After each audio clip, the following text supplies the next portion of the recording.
And now in South America, El Salvador's President Nayib Bukele has proposed establishing a Bitcoin bank in the country. Once approved, the private investment bank would offer Bitcoin investors more financial services than conventional banks. The proposal comes just 2 weeks after Bukele was sworn in for his second presidential term following a landslide election victory.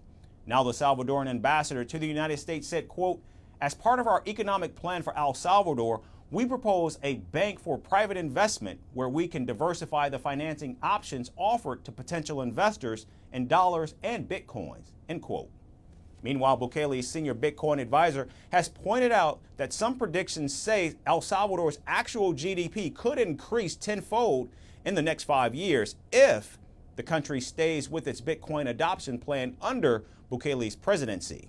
According to World Bank data, El Salvador's GDP was over $32 billion in 2022, a jump of over 30% since Bukele first took office in June of 2019.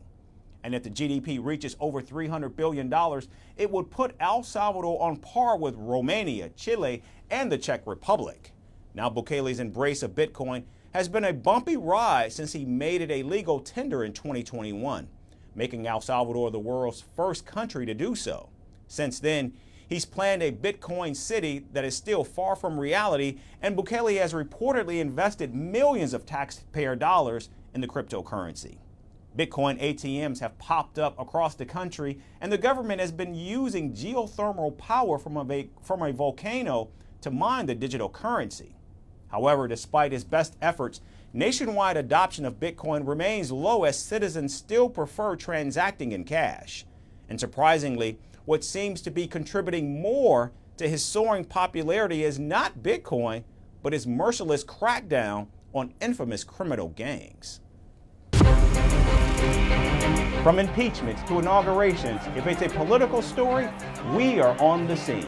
The race for the White House is heating up. We're beating Biden. How dare he say that? If it's breaking news, we're live with the latest coverage. From the White House, the State Department, and Capitol Hill, we know the issues, but above all, we know the players to bring you the latest in-depth analysis on all the key stories that we're covering. I'm Eric Ham. Join me from Washington here on Firstpost America.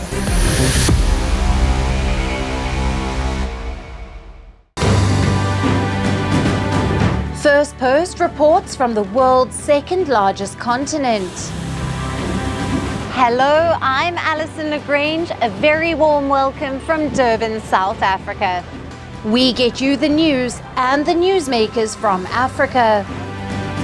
From elections to climate change to innovations and opportunities. As the world's attention shifts, we report from Africa, the heart of the global South. Join me every weekday live on Firstpost.